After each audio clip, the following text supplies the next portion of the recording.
സുഹൃത്തുക്കളെ, ഞാൻ Biju Kulangara. The spot എന്ന യൂട്യൂബ് ചാനലിലേക്ക് ഏവർക്കും സ്വാഗതം. ഞാൻ ഒരു ദിവസം മുമ്പ് ഇൻസ്റ്റയിൽ ഒരു റീൽസ് ഇട്ടിരുന്നു. ശബരിമലയിൽ യുവതീ പ്രവേശനം സാധ്യമാകുമോ എന്ന് ചോദിച്ചു. അപ്പോൾ ആ വീഡിയോ ആണ്, അന്ന് റീൽസ് ഇട്ടതിന് കാരണമായ വീഡിയോ ആണിത്. ശബരിമലയിൽ യുവതീ പ്രവേശനം സാധ്യമാകുമോ അല്ലയോ? തീർച്ചയായും സാധ്യമാകും. എങ്ങനെയായിരിക്കും, എപ്പോഴായിരിക്കും അത് സാധ്യമാവുക? ശബരിമല വിമാനത്താവളം യാഥാർത്ഥ്യമാവുകയും ശബരി റെയിൽപാത യാഥാർത്ഥ്യമാകുന്നതോടുകൂടി ഈ രണ്ട് ഗതാഗത സംവിധാനങ്ങളും യാഥാർത്ഥ്യമാകുന്നതോടുകൂടി ശബരിമലയിൽ യുവതികൾ സർവ്വസാധാരണമായി പോയി തുടങ്ങും. അതിന് അനുകൂലമായ രീതിയിൽ എല്ലാ സർക്കാർ മിഷനറി വകുപ്പുകളും കൂട്ടായി നിന്നുകൊണ്ട് അതിന് അനുമതി നൽകും.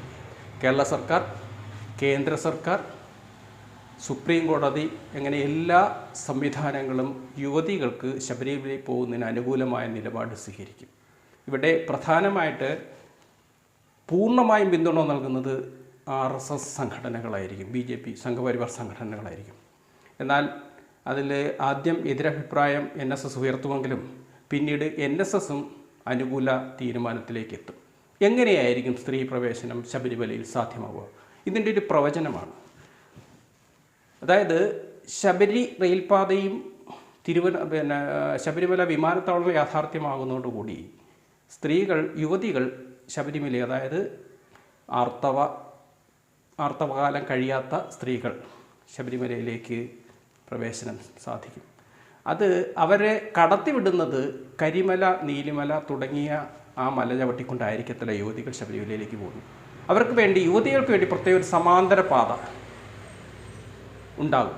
മാത്രമല്ല, യുവതികളെ പ്രവേശിപ്പിക്കുന്നത് 18-ാം പടി ചവിട്ടിക്കൊണ്ട് സന്നിധാനത്തേക്കായിരിക്കില്ല, അയ്യപ്പ ക്ഷേത്രത്തിന് മുന്നിലേക്കായിരിക്കില്ല, പകരം മാളികപ്പുറത്തേക്കായിരിക്കും യുവതീ പ്രവേശനം ആദ്യം സാധ്യമാകുക. മാത്രമല്ല, ശബരിമലയിൽ ഇത്തരം ഒരു അനുകൂല സാഹചര്യം സൃഷ്ടിക്കുന്നതോടുകൂടി മറ്റൊരു ദുരന്തമുണ്ടാകും. ശബരിമലയിലെ കൊടിമരം തീപിടിച്ച് നശിക്കും. ഇത് യുവതീ പ്രവേശനം കഴിഞ്ഞിട്ടായിരിക്കും ഇത് സംഭവിക്കുന്നത്.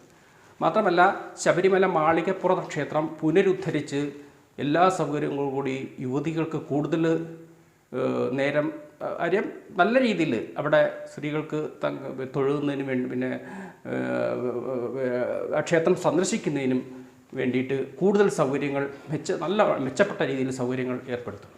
എന്നാൽ ഇത്തരം ഒരു സാഹചര്യത്തിൽ വഴിവെക്കുന്നത് കേന്ദ്ര സർക്കാർ നടപ്പിലാക്കുന്ന ഒരു ടൂറിസം പാക്കേജാണ്, സ്പിരിച്വൽ ടൂറിസം പാക്കേജ്. ഓൾറെഡി ഇപ്പം സ്പിരിച്വൽ ടൂറിസം പാക്കേജ് ഇപ്പോൾ നിലവിലുണ്ട്. പക്ഷേ കേരളത്തെ 3 സോണായി തിരിച്ചുകൊണ്ട് ഒരു ടൂറിസം പാക്കേജ് കേന്ദ്ര ഗവൺമെൻറ് നടപ്പിലാക്കും. അതിന് വേണ്ടുന്ന എല്ലാ അനുകൂല സാഹചര്യങ്ങളും കേരള സർക്കാർ സൃഷ്ടിക്കും. അപ്പോൾ ഈ ടൂറിസം പാക്കേജിൽ ശ്രീ പത്മനാഭസ്വാമി ക്ഷേത്രം, വർക്കല ക്ഷേത്രം, ശിവഗിരി, പിന്നെ കൊട്ടാരക്കര ഗണപതി ക്ഷേത്രം, അങ്ങനെ തെക്കൻ കേരളത്തിലെ പ്രധാനപ്പെട്ട ആത്മീയ കേന്ദ്രങ്ങളും ക്ഷേത്രങ്ങളും എല്ലാം കൂടി ചേർന്നുകൊണ്ട് ഒരു പാക്കേജ് ആയിരിക്കും. അതായിരിക്കും തിരുവിതാംകൂർ ബേസ് ചെയ്തുള്ള പാക്കേജ്. പിന്നെ കൊച്ചി ബേസ് ചെയ്തൊരു പാക്കേജ്. അങ്ങനെ 3 പാക്കേജായിട്ട് സ്പിരിച്വൽ ടൂറിസം ഡെവലപ്പ് ആവും. ഈ സ്പിരിച്വൽ ടൂറിസത്തിന് കൂടുതൽ സൗകര്യങ്ങളും മറ്റും എല്ലാം ചേർപ്പെടുത്തുന്നത് കേന്ദ്ര സർക്കാരായിരിക്കും.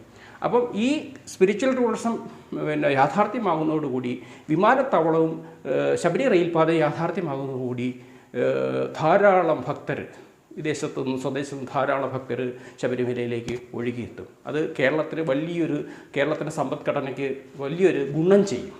അങ്ങനെ പൂർണ്ണമായും ഇപ്പോൾ ഉള്ള എല്ലാ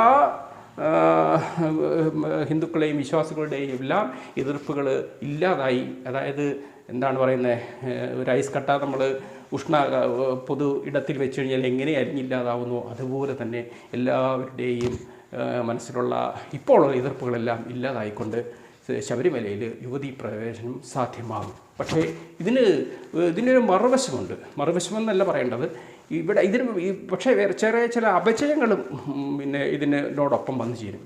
അതെന്താണെന്ന് ചോദിച്ചു കഴിഞ്ഞാൽ, പമ്പ കേന്ദ്രീകരിച്ച് അനാശാസ്യം വർദ്ധിക്കും. ഇപ്പോൾ തന്നെ ഓൾറെഡി അനാശാസ്യം നമ്മളുടെയൊക്കെ കണ്ണിൽപ്പെടാതെ ഉണ്ട്. എനിക്ക് പലപ്പോഴും അത് അനുഭവപ്പെട്ടിട്ടുണ്ട്. ഞാൻ പലപ്പോഴും ശബരിമല യാത്ര ചെയ്ത് സന്നിധാനത്ത് മയക്കുമരുന്നിൻ്റെയും മയക്കുമരുന്നിൻ്റെയും മദ്യത്തിൻ്റെയൊക്കെ അനധികൃത കച്ചവടവും വ്യാപിക്കും. സ്വാഭാവികമായി എപ്പം ഒരു ഡെവലപ്മെൻറ്റ് ഏത് മേഖലയിൽ നടന്നാലും സ്വാഭാവികമായി അതിനോടനുബന്ധിച്ച് ഇത്തരം ചില അഴുക്കുകൾ സ്വാഭാവികമായി ഉണ്ടാകും. പക്ഷേ അതിനെയൊക്കെ സർക്കാർ അതിന് വേണ്ട രീതിയിൽ കൈകാര്യം ചെയ്യും. അപ്പം പിന്നൊന്ന് ഇപ്പോൾ പലരും ആശങ്കപ്പെടുന്നുണ്ട്, പിന്നെ സന്നിധാനത്ത് പിന്നെ പവിത്രത നഷ്ടപ്പെടുമെന്നുള്ളത്.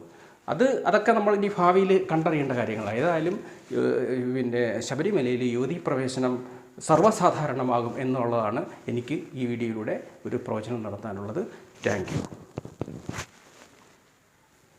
ഞാൻ ബിജു കുളങ്ങര.